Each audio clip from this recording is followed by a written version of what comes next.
네, 오늘은 기가 막힐 웅덩이, 앞이 캄캄할 때, 삶이 위기일 때 우리는 어떻게 해야 할까? 영국의 유명한 역사가인 토마스 칼라이라는 사람이 있습니다. 아주 유명한 사람이고 이분의 대표작은 프랑스 혁명사입니다.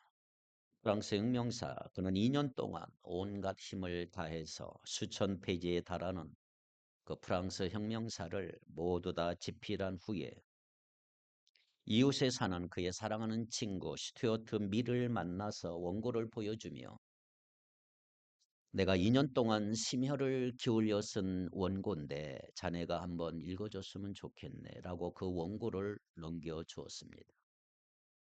그러나 며칠이 지난 친구 스튜어트 밀이 창백한 얼굴로 칼라이를 헐레벌떡 찾아왔어요.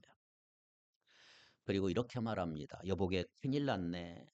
자네의 원고를 나의 하녀가 난로불을 지피기 위해 불쏘시개를 하기 위해 그만 난로 속에 넣어버렸다네. 정말 뭐라고 할 말이 없네. 그 불쏘시개 하는 장면을 보세요. 불쏘시개. 이 말을 들은 칼라일은 정신을 잃을 지경이 돼서 왜 안 그러겠습니까? 2년 동안 심혈을 기울여 작성한 원고가 제가 되어버렸기 때문이죠. 저도 설교 원고를 열심히 컴퓨터로 작성을 해요. 그 컴퓨터에 저장하지 않고 끄는 바람에 몇 번이고 원고를 날렸어요. 그때 그 노란 경험, 그 충격, 이거 큰일 났다. 절망한 칼라일은 큰 충격을 받아 아무 일도 할 수가 없었어요.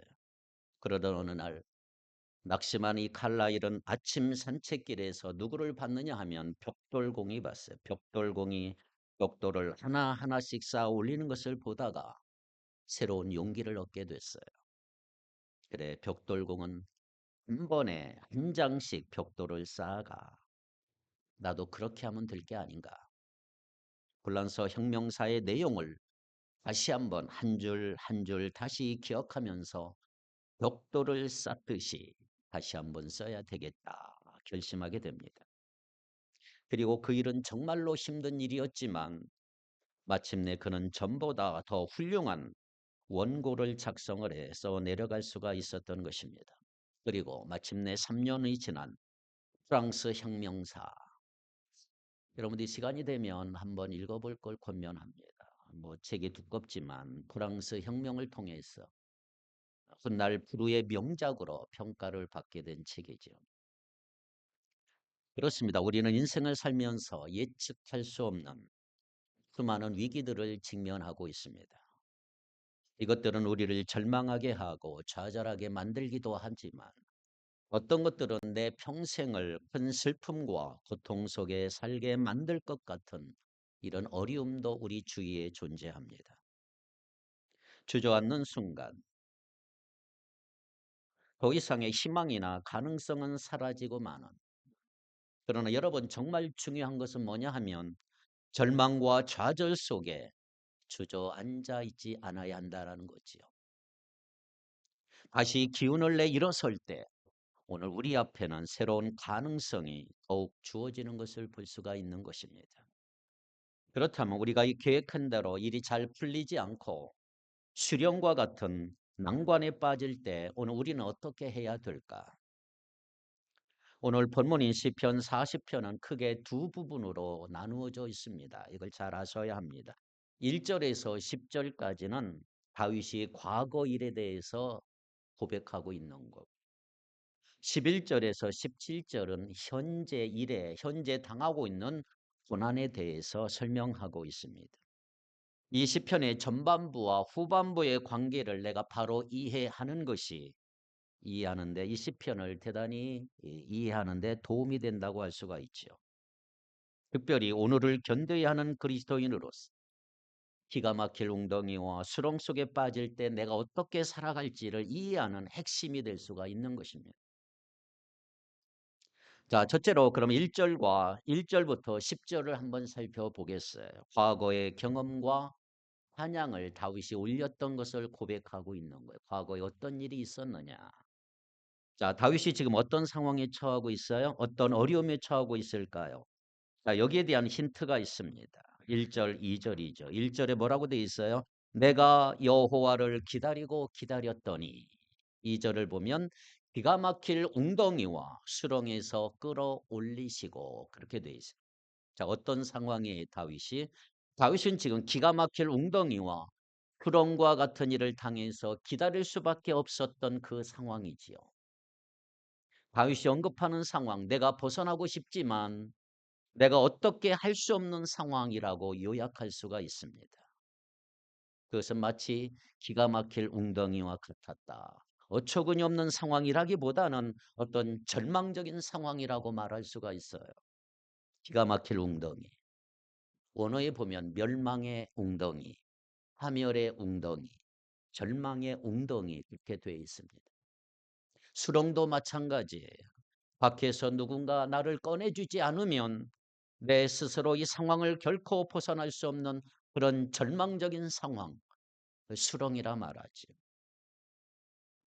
그런 사람 중에 하나는 구약시대 예레미야 선지자를 꼽을 수가 있습니다. 예레미야 선지자, 실제적으로 이런 상황을 겪었던 사람이에요. 바벨론과 전쟁을 하면 이스라엘 백성들이 분명히 패배할 것입니다. 이렇게 하나님의 말씀을 전한 것에 대한 대가로 예레미야는 수렁에 던져져 버렸어요. 메마른 우물 진흙 구덩이에 던져져 버렸죠. 그 안에는 물이 없고 먹을 것도 없는 스스로 빠져나갈 수 없는 웅덩이에 예레미야는 다치고 말았던 것입니다. 다윗은 실제로 이런 일이 겪었는지 알 수 없지만 공통적인 게 뭐냐 하면 절망적인 상황이란 말이에요. 절망적인 상황.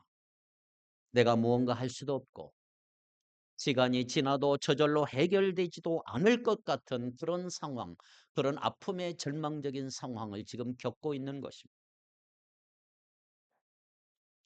오늘날 많은 사람들이 이런 비슷한 상황을 겪지 않습니까? 저와 여러분도 마찬가지. 낙심하고 절망하고 소망이 전혀 없는 것 같은 상황 속에 어느 날 빠질 수가 있어요. 생각지도 않았던 질병이 나한테 있다고 하는 사실을 알고 충격을 받습니다. 그런 말을 들을 때 하늘이 무너지는 것 같다라고 고백하지요. 사랑하는 사람과 이별하는 사람도 있고 부모를 먼저 보내거나 자식을 먼저 보내는 사람도 존재해요. 내가 오랜 시간 준비했던 뭔가가 실패로 돌아가는 그 상황, 어떤 죄 계속해서 내가 빠질 때 그것으로 절망할 수도 있지요. 그래서 우리는 다양한 상황 속에서 다양한 수렁에 빠지고 다양한 기가 막힐 웅덩이에 빠지곤 하는 것입니다. 그럴 때 우리는 몇 가지 선택지가 있어요. 우리는 상황이 어떻게든 달라지기를 바라지 않습니까? 이 상황이 좀 좋아졌으면 좋겠다라고 원하는 것이 많은 사람들의 요구지요. 그래서 내가 무언가 할 수 있는 상황이 되기를 원하고 나아질 거라고 하는 막연한 기대를 가지고 누군가의 도움을 청하기도 합니다. 혹은 부정적으로 모든 것을 포기할 수도 있어요. 상황을 한탄하거나 상황의 원인에 대해서 원망하거나 불평하고 혹은 누군가에게 당한 것을 갚아주겠노라고 복수를 다짐하기도 합니다. 문제는 뭐냐 하면 하나님을 믿는다고 하는 사람들, 예수를 주로 고백하는 사람들이 이런 상황에서 그런 원망과 분노의 화살을 하나님께 돌리기도 한다라는 거지요. 그리고 아예 하나님 떠나는 경우도 있습니다. 자, 그런데 오늘 다윗의 선택은 뭘까요? 오늘 고백의 주인공 다윗은 이런 절망적인 상태에서 뭘 했다고요? 하나님을 기다렸다. 기다리는 상황이지. 기다리는 상황. 이것이 대단히 중요한 것입니다. 기다렸다. 1절에 보세요. 내가 여호와를 기다리고 기다렸더니 내가 간절히 주님을 기다렸다 이 말이에요. 다윗은 자신이 하나님을 기다리고 기다렸다라고 표현해요. 정말로 간절한 기다림이라고 할 수가 있어요. 다윗의 표현처럼 여러분 실제로 깊은 웅덩이에 빠져서 빠져나올 수 없는 상황에 있다고 한번 생각해 볼까요? 예레미야처럼 물도 없는 그거는 웅덩이 마른 우물에 내가 빠졌다고 한번 생각해 볼까요? 하루하루의 시간이 지나면 한 시간 한 시간이 견디기 힘들 것입니다. 시간이 지나면 1분 1초도 견디기 힘들 거예요. 그런데 그런 상황에서 분명히 자신을 구할 수 있는 누군가가 있고 그가 오기를 기다린다면 그 간절함은 이루 말할 수가 없을 것입니다. 다윗은 그런 마음으로 하나님을 기다렸던 거예요. 하나님 기다리면 너를 도와주신다는 거죠. 기다리는 그 기다림. 때로는 우리가 처한 상황이 그런 실제적인 웅덩이보다 훨씬 더 절망적일 때가 있어요. 차라리 눈에라도 보이면 되든 안 되든 뭔가를 해볼 것 같은데 그럴 수도 없기 때문이지요. 그런 상황에서 다윗은 하나님을 기다렸다는 거예요. 그냥 가만히 있었다는 게 아니고 하나님께 부르짖으며 도우심을 구하며 기다렸더니 마침내 하나님께서 응답하셨다 말이에요. 여기서 다윗은 하나님의 응답을 몇 단계로 나누어서 표현하고 있어요. 1절 한번 같이 읽어봅시다. 1절 시작. 내가 여호와를 기다리고 기다렸더니 귀를 기울이사 나의 부르짖음을 들으셨도다. 자, 먼저 하나님께서 귀를 기울이셨어요. 귀를 기울이사.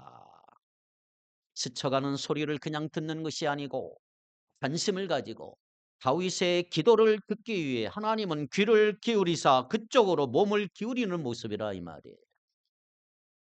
자, 몸을 귀를 기울이사. 그다음에 뭐라고 돼 있어요? 나의 부르짖음을 들으셨도다.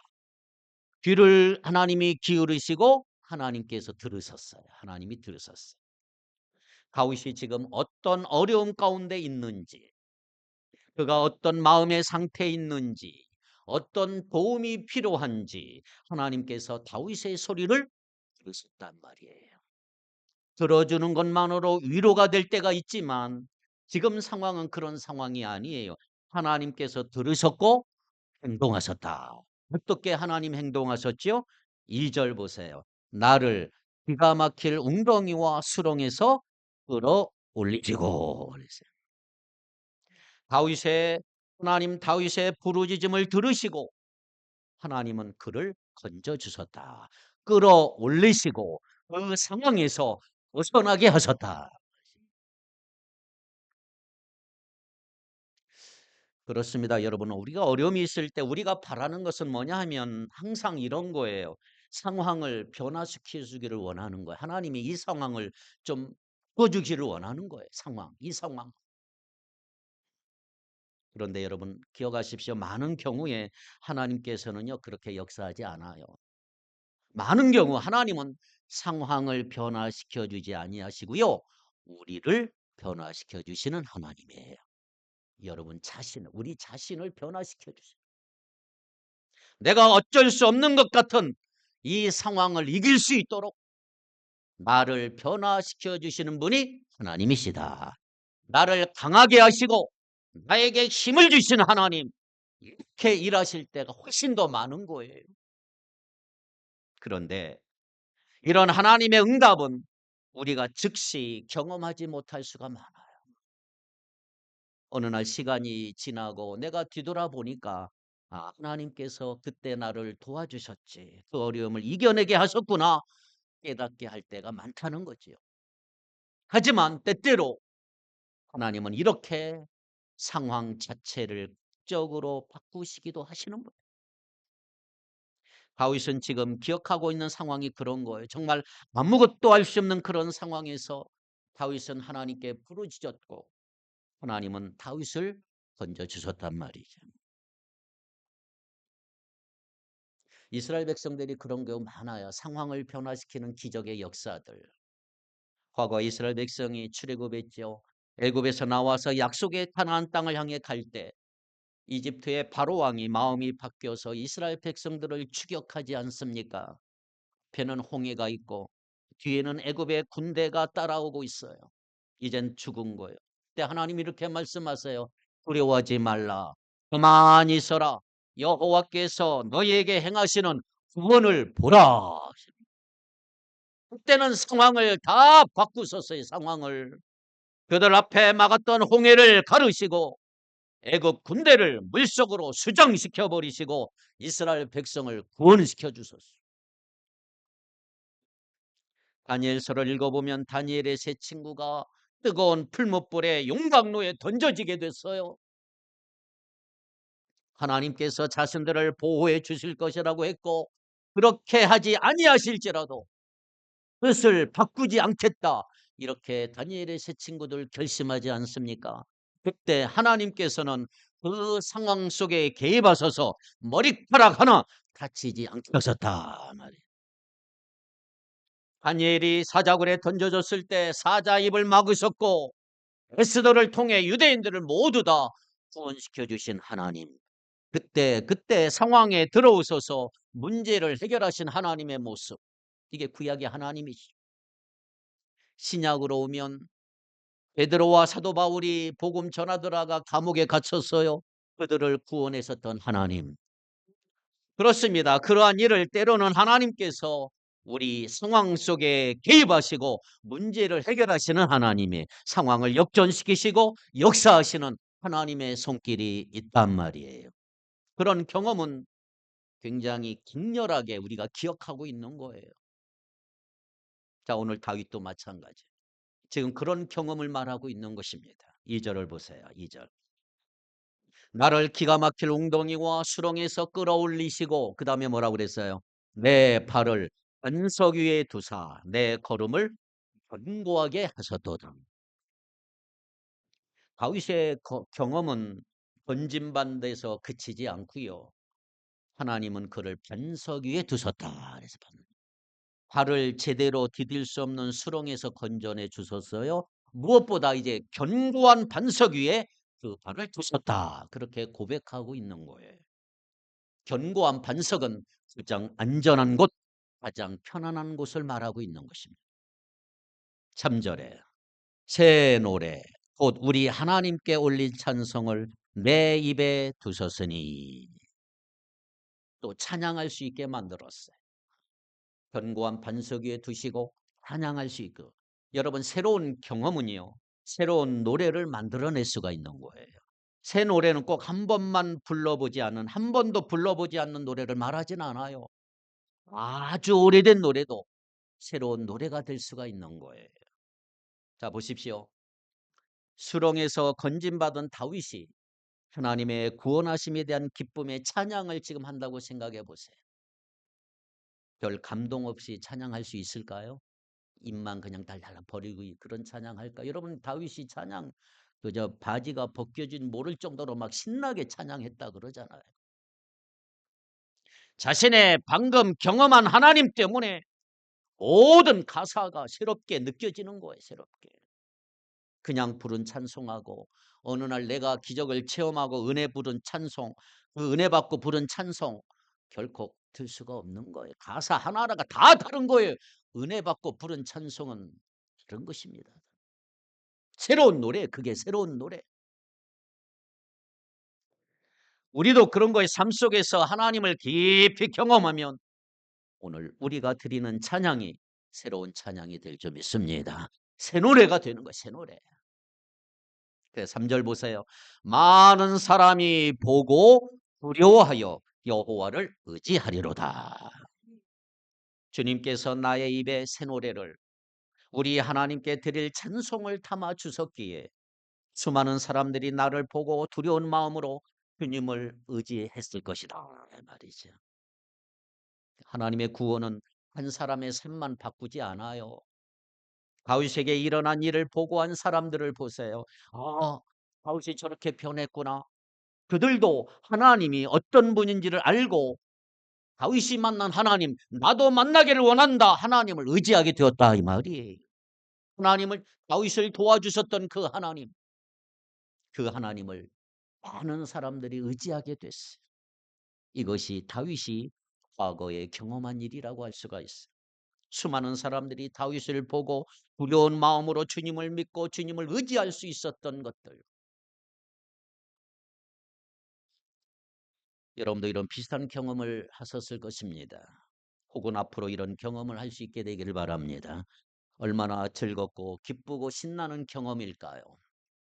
내가 믿는 것이 현실화되는 것을 보는 거 정말 신나고 즐거운 일이라고 할 수가 있어요.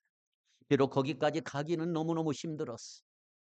그러나 끝까지 하나님 믿고 의지했을 때 하나님께서 절망적인 상황에서 나를 건져주셨을 뿐만 아니라 가장 희망적인 상황, 견고한 반석 위에 두시고 그로 인해 하나님을 찬양하게 하셨고 내 주변의 사람들까지도 하나님을 알게 하셨다 말이에요.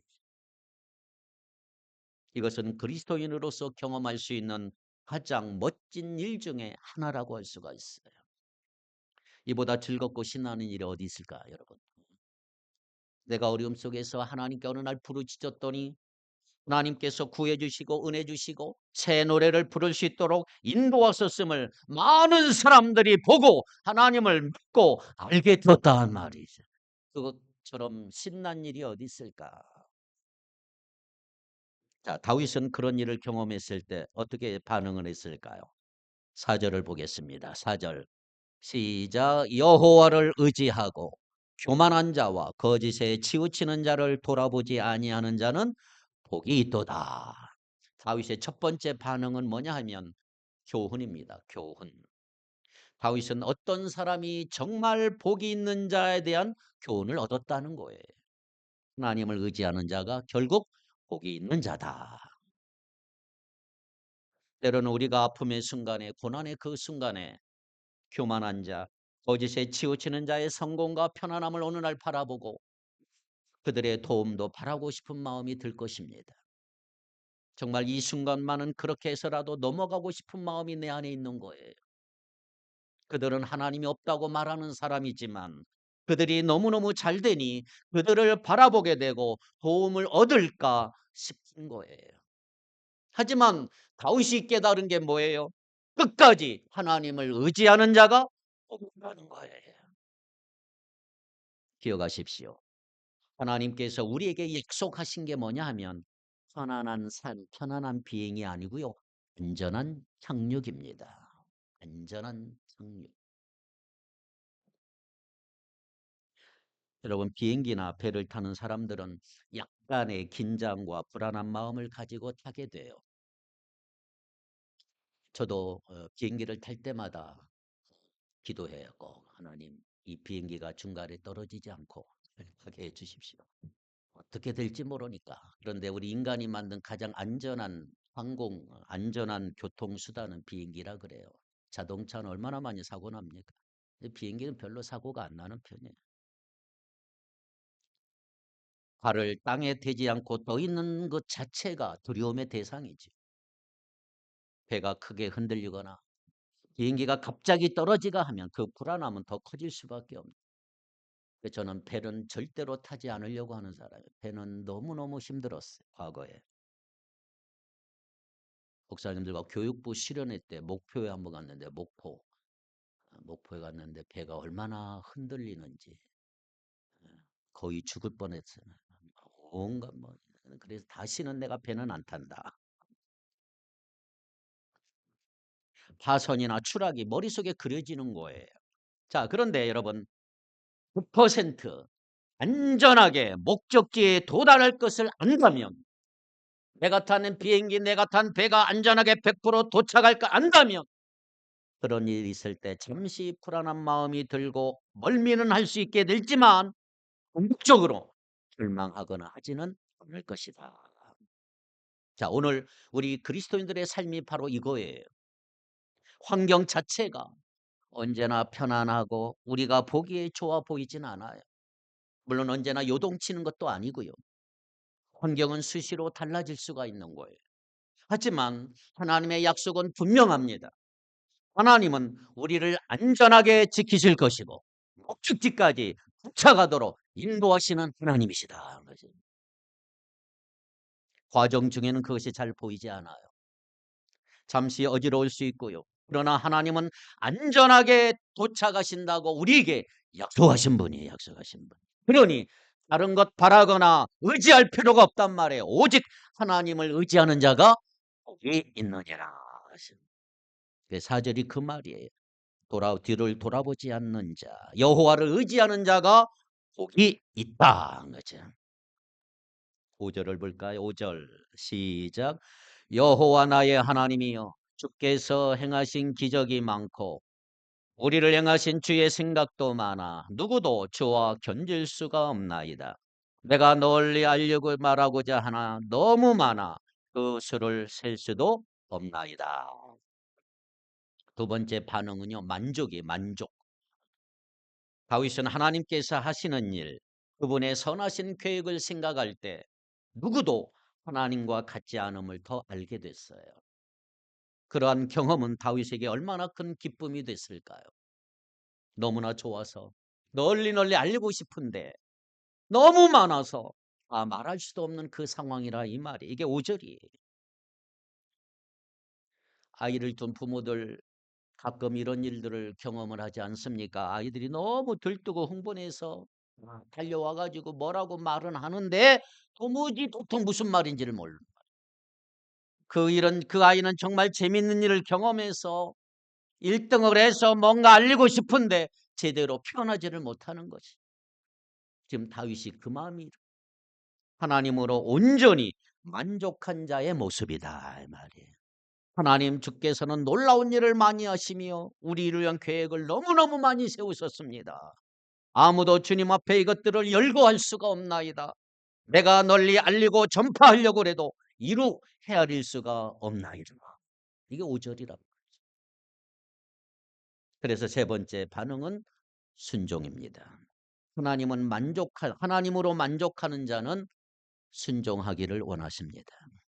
자, 6절을 볼까요? 6절 같이 읽겠습니다. 6절 시작.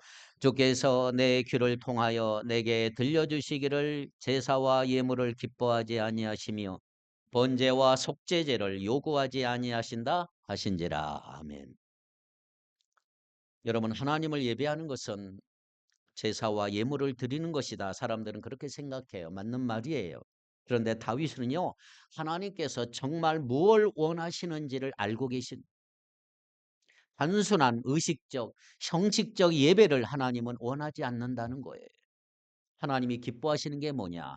마음에서 우러나오는 순종이다. 7절, 8절 볼까요? 그때 내가 말하기를 내가 왔나이다. 나를 가리켜 기록한 것이 두루마리 책에 있나이다. 나의 하나님이여, 내가 주의 뜻 행하기를 즐기오니 주의 법이 나의 심중에 있나이다 하였나이다. 아멘. 세번역 성경에 보니까 이렇게 돼 있어요. 그때 나는 주님께 아뢰었습니다. 나에 관하여 기록한 두루마리 책에 따라 내가 지금 왔습니다. 나의 하나님, 내가 주님의 뜻 행하기를 즐거워합니다. 주의 법을 제 마음속에 간직하고 있습니다. 히브리서 10장 5절로 7절에 보면 이 말씀이 정확하게 예수님께 적용이 됐어요. 예수님은 하나님의 말씀에 따라서 이 땅에 오셔서 하나님의 말씀을 마음에 두고 전적으로 순종하기를 원하셨어요. 그리고 그런 삶을 사셨어요. 누구도 예수님처럼 순종할 수는 없을 것입니다. 그렇습니다. 바로 다윗은 하나님의 구원을 경험하고 하나님으로 만족한 한 성도로서 진실하게 이런 고백을 지금 하고 있는 거예요. 그가 하나님 앞에 나온 것은 단지 형식적인 제사와 예물을 드려서 예배하는 것이 아니고, 그는 진실로 하나님께서 성경에 기록하신 하나님의 법을 마음에 두고 그 뜻을 따라 살아가기를 원했던 것입니다. 하나님의 살아계심, 하나님의 능력, 하나님의 공의로우심, 하나님의 은혜를 경험한 다윗으로서 이렇게 순종하며 살기를 원했다는 거예요. 그래서 하나님은 제사보다 순종을 더 기뻐하신다. 형식적인 제사보다 순종을 더 기뻐하시는 하나님이십니다. 네 번째 반응, 선포입니다. 선포. 자, 9절 10절을 한번 다 같이 읽겠습니다. 9절 10절 시작.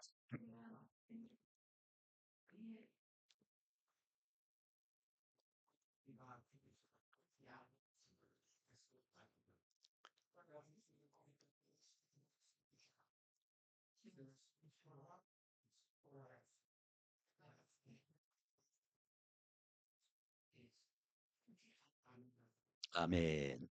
5절에서는 다 말할 수 없다고 했지만 그렇다고 입을 다물고 있는 것도 말이 안 되지요. 다윗은 하나님에 대해서 사람들에게 말을 한 거예요. 하나님이 어떤 분인지, 하나님은 어떤 일을 하고 계시는지 선포하고 있는 거예요. 선포. 여기 보니까 9절 10절에 보니까 의의 기쁜 소식, 주의 공의, 주의 성실, 구원, 주의 인자, 진리, 신실하심이죠. 이걸 회중에 감추지 않고 선포했다. 이렇게 고백하고 있는 거예요. 이것은 그냥 형식적인 찬양이 아니에요. 그 마음속에 있는 것을 그냥 감출 수 없을 정도로 다윗의 마음은 하나님으로 가득 차 있었던 것입니다. 하나님은 어떤 분인지, 어떤 일을 그 삶 속에서 하셨는지 입을 다물고 있을 수 없었다 이 말이에요. 정말 하나님을 경험한 사람들의 모습이 단지 의무감에서가 아니고 정말로 그렇게 하나님을 선포하고 전하고 높이고 싶은 마음이 그 마음 안에 있는 거예요. 이것이 하나님을 경험한 자의 모습이고 하나님의 선하심을 맛보아 안 자의 반응이다. 거죠. 오늘 우리가 하나님을 경험하는 것은 단순한 감정적인 뜨거움이나 지적인 즐거움이 아니에요.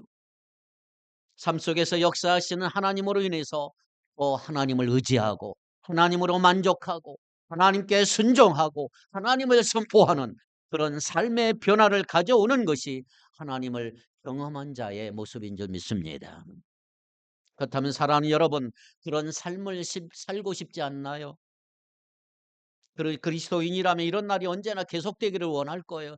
하나님을 계속 선포하고 싶고 전하고 싶고 전도하고 싶고 말씀하고 하나님으로 만족하고 그분을 기쁘게 찬양하는 것 우리는 날마다 원해요. 하지만 내 삶이 그렇지 않고 우리가 그렇지 않아. 언제나 정말 하나님 한 분이면 다른 것은 아무것도 필요 없을 것 같을 때가 있고 정말 감사해서 앞으로 다시는 죄 같은 거 내 삶에 없을 거라고 생각할 때도 있어요. 그런데 우리는 또다시 기가 막힐 웅덩이와 수렁에 빠져요. 그곳에서 허우적대지 않습니까? 때로는 나의 어리석은 선택 때문에 그런 일을 당하기도 하고요. 때로는 까닭 없이 그런 일을 당하기도 해요. 그때는 뭐 해야 돼요? 그곳에서 하나님을 기다리고 또 기다려야 하십니다. 그렇게 해야 할 때가 있어요. 견뎌야 하는 거예요. 견뎌야. 기다리고 기다리고 견디자. 여러분 이거 아십니까? 강한 자가 견디는 게 아니고요. 견디는 자가 강한 자라요. 강한 자. 잘 견뎌서 강한 자 되기를 축복합니다. 그런 상황에서 다윗이 지금 드리는 기도예요. 지금까지 과거의 경험과 찬양에 자 이제 두 번째 오늘 지금의 고난과 강구를 한번 볼까요? 11절에서 17절인데 11절 보세요. 시작. 여호와여 주의 긍휼을 내게서 거두지 마시고 주의 인자와 진리로 나를 항상 보호하소서. 기쁨과 즐거움 가운데 회중에게 선포했던 다윗이 이제 그 하나님께 다시 도움을 구하는 것을 볼 수가 있어요. 그가 사람들 가운데 선포했던 하나님의 공의와 성실함과 구원과 인자와 진리를 다시 하나님 앞에 구하고 있는 거예요. 지금 상황은 다시 한번 기가 막힐 웅덩이와 수렁이기 때문에 하나님 앞에 지금 구하고 있는 거예요. 12절에 수많은 재앙이 나를 둘러싸고 나의 죄악이 나를 덮침으로 우러러 볼 수도 없고 죄가 나의 머리털보다 많음으로 내가 낙심하였나이다. 5절에서는 하나님에 대해서 찬양할 것들이 너무 많아 수도 셀 수 없다고 그랬는데 여기서는 자신의 죄와 자신을 둘러싸고 있는 재앙이 머리털보다도 많다라고 고백하고 있는 거예요. 다른 것을 바라볼 수조차 없다. 더 이상 뭘 하고 싶은 마음조차 없는 체포자기의 상태. 어느 것을 바라봐도 의지할 것이 없어요. 이럴 때 어떻게 해야 하느냐. 그런 상황 속에서도 다윗이 바라볼 곳이 있었단 말이에요. 이런 수렁과 같은 상황을 다윗은 과거에 견뎌냈던 적이 있었다 이 말이에요. 그가 하나님을 끝까지 의지했을 때 하나님은 그를 구원하셨다는 거죠. 이것이 10절까지의 말씀과 지금 말씀의 관계라고 할 수가 있어요. 10절까지의 상황은 과거의 경험이고, 다윗은 그 과거의 경험에 기초해서 지금 이 상황에서 하나님의 도우심을 구하고 있는 것입니다. 13절 다 같이 읽겠습니다. 시작. 여호와여 은총을 베푸사 나를 구원하소서. 여호와여 속히 나를 도우소서. 자, 이제 구할 수 있는 것은 하나님의 은혜뿐이에요. 다른 건 아무것도 없어요. 다만 지체하지 마시고 속히 도와주옵소서. 여기서 구체적으로 다윗이 구하는 것은 하나님의 공의라고 할 수가 있어요. 하나님의 공의. 악인은 그에 합당한 대가를 치르게 하시고 의인은 그에 합당한 보상을 받게 해 주십시오. 14절 15절 내 생명을 찾아 멸하려 하는 자는 다 수치와 낭패를 당하게 하시며 나의 해를 기뻐하는 자는 다 물러가 욕을 당하게 하소서.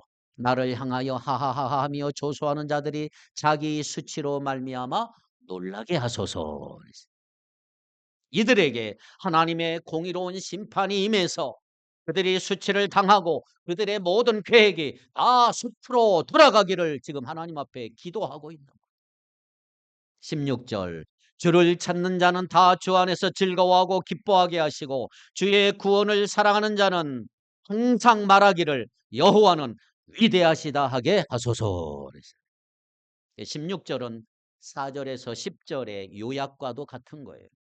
하나님 안에서 기뻐하고 즐거워하고 항상 하나님의 위대하심을 찬양하는 것. 다윗이 전에 경험했던 그것을 주의 구원을 통해서 다시 경험할 수 있기를 기도하고 있는 것입니다. 17절 마지막 같이 읽겠습니다. 시작.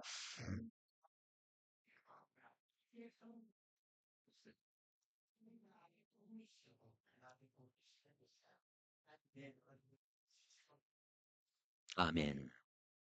자, 이제 다윗의 마지막 간구를 보십시오. 그가 하나님을 기다리고 기다리셨을 때 구원을 얻었어요. 이제 지금 다시 하나님을 기다리고 있는 거예요. 자신은 아무것도 아니고 아무것도 할 수 없지만 하나님은 다윗을 생각하는 분이시고 그의 도움이 되시고 구원이 되시는 분이심을 인정하며 지체하지 말고 속히 구해달라고 기도하는 다윗의 모습입니다. 그래서 다시 주 안에서 즐거워하고 하나님의 위대하심을 자랑스럽게 선포할 수 있기를 원하고 있는 거예요. 기가 막힐 웅덩이 속에서도 오늘의 고통스러운 상황을 견디는 힘은 바로 하나님입니다. 하나님. 특별히 내가 만난 하나님, 내가 경험한 하나님. 사랑하는 성도 여러분, 주님을 믿고 계속 신앙생활 해오신 분이라면 누구나 과거에 좋은 기억 하나쯤은 가지고 있을 것입니다.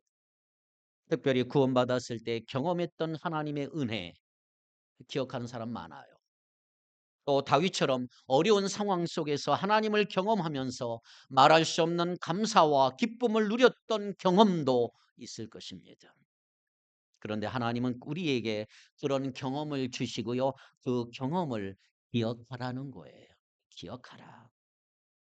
그런데 우리는 때로 이 기억을 잘못 사용할 때가 있죠.